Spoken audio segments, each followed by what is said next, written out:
В рамках курса «Читаем на татарском» продолжаем знакомить вас с мировой классикой на татарском языке. Этот текст вместе с нами можете читать на сайте azatlyk.org/eyda.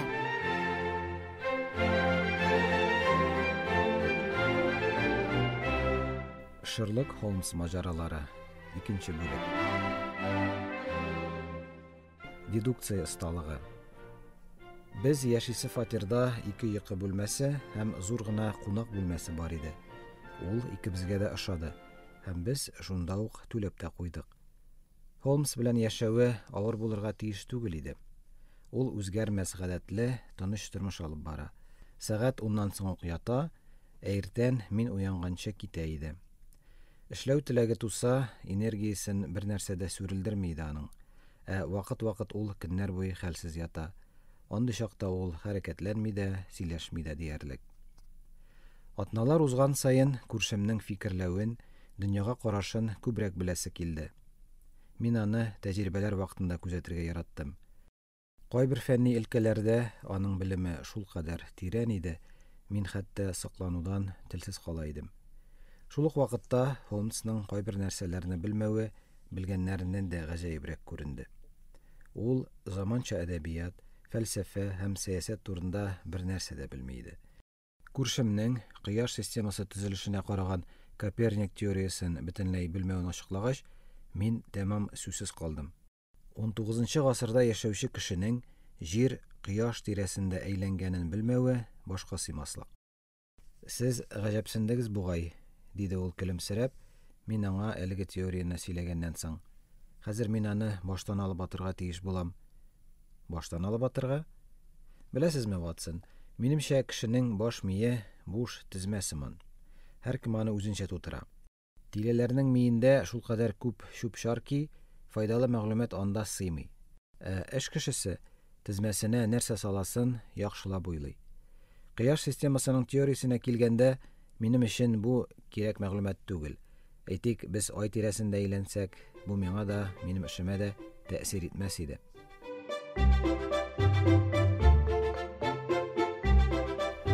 Аның эше нидән гыйбарәт икәнен белми, һәм аны һич аңламый идем. Тик сорарга да кыймадым. Холмс турында, аның шөгыль, белемнәре турында бер исемлек төзедем. Ул бик көлке килеп чыкты. Әдәбият өлкәсендә белемнәр юк. Фәлсәфә өлкәсендә белемнәр юк. Астрономия өлкәсендә белемнәр юк. Сәясәт өлкәсендә белемнәр бик сай. Ботаника өлкәсендә белемнәр сайлап кына алынган. Беладонна, опиум һәм төрле агуларның сыйфатларын белә. Бакчачылык турында берни белми. Геология өлкәсендә белемнәр практик, әмма шикле. Беренче караштан җирнең сыйфатын билгели. Урамнан кергәч, миңа чәчрәгән пычракны күрсәтә, һәм аның Лондонның кайсы өлешенә хас икәнлеген аңлата. Химия өлкәсендә белемнәр шактый тирән. Анатомия өлкәсендә белемнәр төгәл, әмма системасыз. Җинаят хроникасы өлкәсендә белемнәр гаҗәеп зур. Безнең гасырда кылынган иң зур җинаятләр турында барысын да белә сыман. Скрипкада яхшы уйный. Искиткеч боксер, шпаганы һәм башка сугыш коралларын оста куллана. Британия кануннарын яхшы белә. Шушы урынга кадәр укыдым да, исемлекне мичкә ташладым. Нәрсәгә кирәк икән аңа бу белемнәр?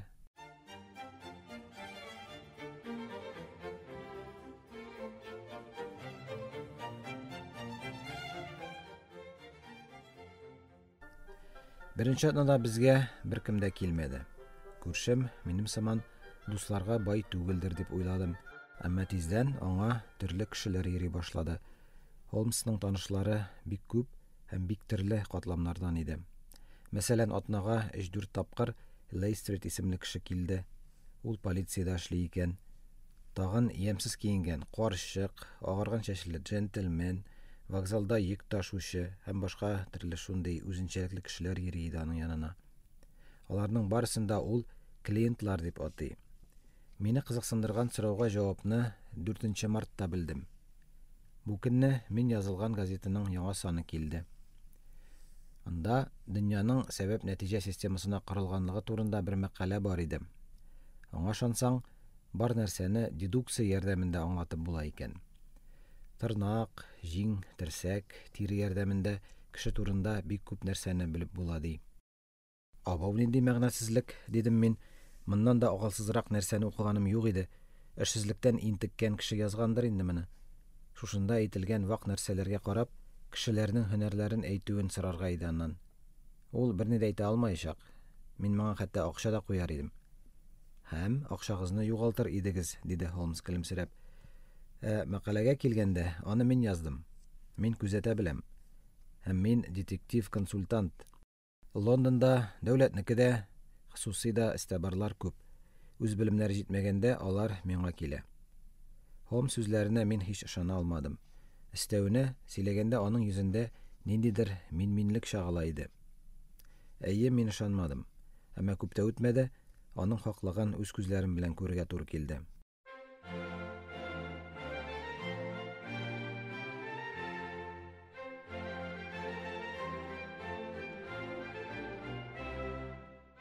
Lauriston Gardensның сере. Бер иртәдә Холмска хат килеп төште. Ул аны миңа укырга кушты. Хатта түбәндәгеләр язылган иде. Хөрмәтле Шерлок Холмс әфәнде. Бу төндә Lauriston Gardens урамы 3 номерлы йортта күңелсез хәл булды. Төнге сәгать 2 тирәсендә безнең кизүдәге полис тәрәзәдә ут күргән. Бу йортта беркем дә яшәми, шуңа бу хәл аңа сәер тыелган. Кизүче йортка кергән, беренче бүлмәдә үк ул яхшы гына киенгән бер әфәнденең үле гәүдәсен тапкан. Талау билгеләре юк, шулай ук үлемнең ничек булуын аңлатырлык билгеләр дә күренми. Бүлмәдә кан тамчылары бар, гәүдәдә яралар юк. Без бу кешенең ничек үлгәнен дә, шушы буш йортка ничек эләккәнен дә һич аңламыйбыз. Сез мине җинаять урынында табарсыз. Теләгән вакытыгызда килегез. Фикерләрегезне уртаклашуыгызны телим. Бик рәхмәтле булыр идем. Хөрмәт белән, Тобиас Грегсон. Әйе, мин бу җинаятьне ачыклаячакмын, диде Холмс. Бар мактау Лейстрит һәм аның дусларына булачак. Язмышым шул минем. Тик шулай да барып карыйк. Кызык булмаса да, бераз күңел ачарбыз. 1 минуттан без инде баскычтан түбән йөгерә идек. Lauriston Gardens'тагы 3 санлы йорт бик куркыныч йорт иде. Монда беркем яшәми. Тәрәзәләрдә генә бүлмәләргә хуҗа эзләү турында белдерүләр эленгән. Холмс тизрәк эшкә керер дип уйлаган идем, әмма юк. Ул аптыраган кыяфәт белән тротуар буйлап йөри иде. Бер җиргә, бер күккә, бер каршыдагы йортка карый. Аннары ул чирәмгә басып, йортка таба атлады. Карашы гел җирдә иде. Кайвакыт туктый, аннан тагын атлый. Шул вакытта мин аның елмаюын күрдем. Елмаю һәм канәгатьлелек авазлары ишетелде. Ишек төбендә безне ак чәчле, куен дәфтәре тоткан бер кеше каршы алды. Килүгез бигрәк яхшы булды. Барысында булганча сакладым, диде ул. Бу полиция хезмәткәрләренең берсе Грегсон иде. Әмма ул сүзен дәвам итә алмады. Аны Шерлок бүлдерде. Сакладыгызмы? Мондагы җир шул кадәр тапталган, үгезләр көтүе узса да, бу кадәр тапталмас иде. Ничек юл куйдыгыз моңа, дип ачуланды ул һәм түргә узды. Холмс мәйет яткан бүлмәгә керде. Мин аның артыннан бардым. Идәндә 43-44 яшьлек, киң җилкәле, урта гәүдәле, кара бөдә чәчле һәм кыска сакаллы бер ир ята иде. Куллары йодрыкка җыелган һәм төрле якка җәелгән иде. Аяклары тездән бөкләнгән. Ул коточкыч авырту кичереп үлгән ахыры. Үле йөзендә курку хисе һәм минемчә нәфрәт чагыла иде. Шерлок Холмс мәйет янына тезләнде. Ул гәүдәне, ирнең киемнәрен тота, карый, шиметә, шишә башлады. Азакта Холмс мәетнең иреннәрен иснәде һәм ботинкаларының астына карады да, моргка җибәрсәгез дә була. Безгә башка кирәге юк, диде. Ярдәмчеләр мәетне чыгарганда нәрсәдер төште дә, идәннән ниндидер йөзек тәгәрәде. Бу хатын-кыз балдагы иде. Мәетнең кесәсендә тагын алтын сәгать, алтын чылбыр, алтын кадау, күннән ясалган визиткалар савыты, 7 фунт 13 шеринг акча һәм 2 хат табылды. Хатлар Ливерпульдән китүче кораблар белән бәйле. Тиздән бу бичара Нью-Йоркка кайтасы булган. Соңгысы Грексонның фикере иде. Ул сөйләгәндә бүлмәгә канәгать йөзле Лейстрит керде. Мин монда бик җитди бер җинаять билгесе таптым. Карагыз, диде ул һәм диварга күрсәтте. Анда, абойлар ертылган урында, штукатурда кан белән Рейх дип язылган иде. Үлүче моны каны белән язган. Бу ул үз-үзенә кул салган дигән фикерне юкка чыгара. Язма нәрсәне аңлатамы? Ул Рейчел дигән хатын-кыз исемен язарга теләгән, аңа кымаушалаганнар. Барысы да ачыклангач, бу җинаяткә хатын-кызның катнашы булуын әйткән иде диярсез, дип тәмамлады Лейстрит. Шерлок Холмс килеп куйды да бүлмәне үзе карарга теләвен әйтте. Кесәсеннән зурайткыч пыяла һәм рулетка чыгарды. Ул бер утырды, бер басты, хәтта идәнгә ятып нидер карады. Холмс әллә нинди сәер хәрәкәтләр кылды. Бер заман ул идәндәге тузанны җыеп, нигәдер конвертка салды. Лейстрит һәм аның коллегалары Холмска яшерелмәгән кызыксынучанлык һәм шул ук вакытта күпмедер җирәнү белән карый иде. Даһилык ул сайыкмас эш сөючәнлек диләр. Бу бик төгәл аңлатма түгел, әмма шушы хәлгә туры килә.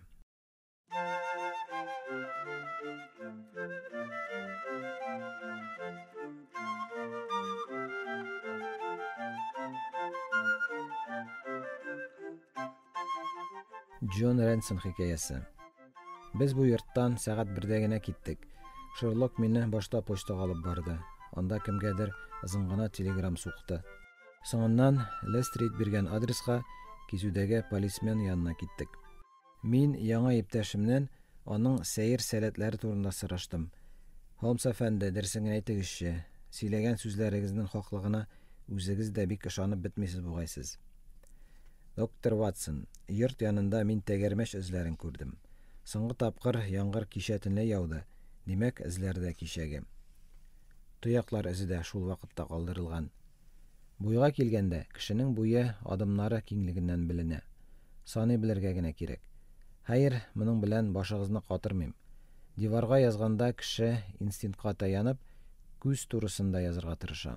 Язу белән идән арасындагы биеклек 6 фунттан да азрак түгел иде. Бусы бала-чага өчен. Бары тик дедукцияны куллана белергә кирәк. Тәҗрибәле эстабарларны Лейстрит һәм Грексоннардан шул айыра да инде. Бу эштә серләр бик күп. Бу ике кеше буш йортка ничек эләккәннәр икән? Берсе икенчесен агу эчәргә ничек мәҗбүр иткән? Талау максаты булмагач, үтерүнең мотивы нидә? Хатын-кыз балдагы кайдан килгән анда? Һәм иң мөһиме, үтерүчегә алман сүзен язу нигә кирәк булган? Кайбер нәрсәләрне мин инде аңладым әлбәттә. Әмма төпченергә ашыкмагыз. Беләсезме, фокусникның күп серләрен белгәч, аның һөнәре кызык булмый башлый. Җинаять эшләрен ачыклауны әле беркемнең дә фәнни тикшеренүләргә әйләндергәне юк иде, дидем мин, аңа сокланып, һәм Шерлокның эшкә ләззәттән кызарганын күрдем. Үзен мактаганда аның күңеле гел нечкәрә иде. Без җинаять булган йорт янында үткән төндә кизүдә булган Ренс янына килдек. Холмс аңардан шул төндәге хәлләрне исенә төшерүен сорады. Мин кичке 10-нан иртәнге 6-га кадәр кизүдә идем. Сәгать 2-дә тәрәзәдә ут янганын күрдем.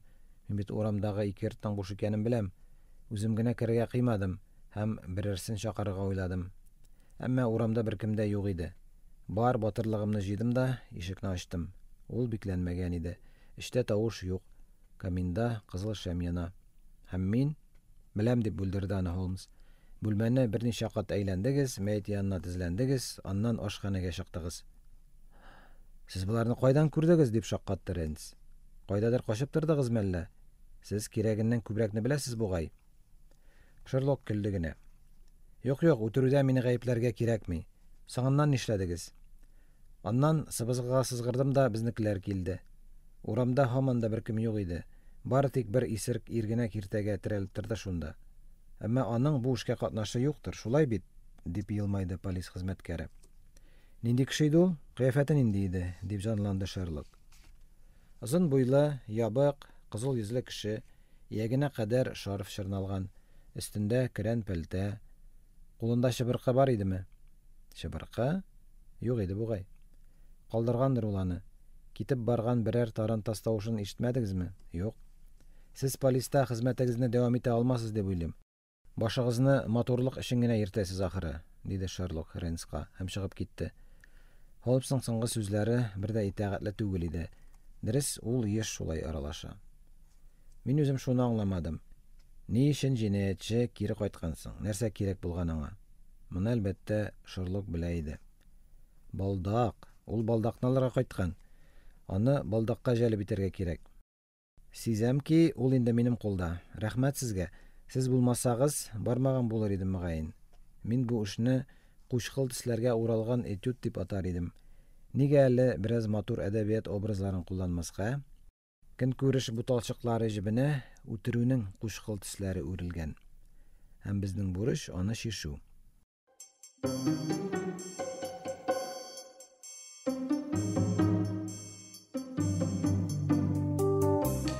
Белдерү буенча килүче. Иртән Шерлок газета алып кайтты. Анда югалган әйберләр рубрикасында түбәндәге белдерү язылган иде. Бүген иртән Брикстон Роуд урамында балдак табылды. Югалту уңайыннан кичке 7 белән 9 араларында доктор Ватсонга мөрәҗәгать итәсе. Адрес Бейкер Стрит, фәләненче йорт. Сезнең исемне кулланганым өчен гафу итегез. Үземнекен язсам, мәгънәсез полис хезмәткәрләренең берсе кымачаулар иде, диде Холмс. Аның кулында кичә табылганга охшаган бер балдак бар иде. Сезнеңчә кем килергә тиеш инде? Крән пәлтәле бер кеше. Тагын кем булсын инде? Кызыл йөзле, шакмак ботинкалы дустыбыз. Үзе килмәсә, берәрсен җибәр, дип аңлатты Шерлок. Берәр сәгатьтән ул монда булыр. Һәм бераздан шуннан да килделәр. Әмма без уйлаган яшь ир-ат түгел, бер карчык иде бу. Исәнмесез, әфәнделәр? Рәхмәт сезгә. Әлеге балдак минем кызымныкы. Аның ире карап буфетында эшли. Ул кайтканда, хатыны балдаксыз булса, бердә яхшы булмас. Ярый әле табылды, диде ул. Кайсы адрес буенча яшисез дип сорадым мин. Хаунсдич урамы 13-нче йортта. Әмма Хаунсдичтан Брикстон Роудка барып булмый. Әфәнде, минем кайда яшәвемне сорады. Кызым исә Мейкл Плейс урамы 3-нче йортта яши. Фамилиягез ничек? Минеке Сойер, кызымның фамилиясе башка, Денис. Бу аның иренең фамилиясе. Шерлок аңа балдакны бирде. Карчык китүгә ул бүлмәсендә югалды һәм берничә секундтан йөгереп диярлек чыкты. Өстенә озын кара пәлтә кигән һәм шарф таккан иде. Мин теге карчык артыннан йөгердем. Ул аның белән бер сүздәдер. Аның эзенә китерергә тиеш. Көтегез мине, диде Холмс һәм чыгып чапты.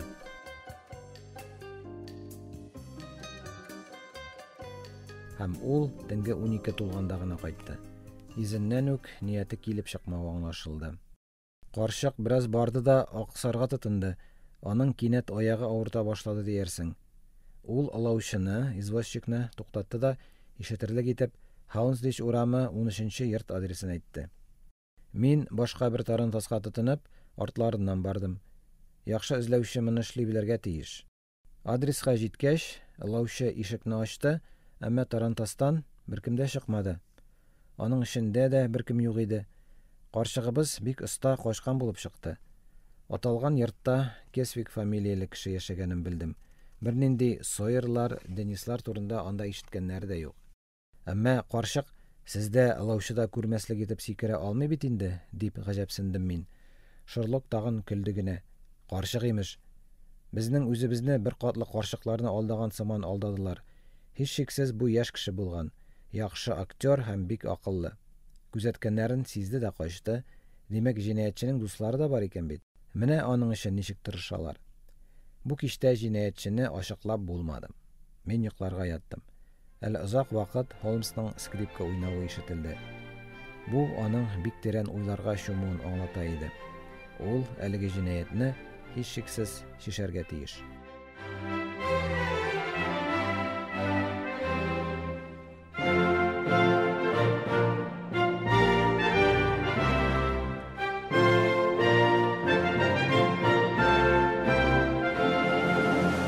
Интересно, правда? Сейчас предлагаем вам проверить, насколько хорошо вы поняли текст, и повторим основную лексику. Небольшой тест по содержанию ключевым фразам у нас на сайте azatlyk.org/ada.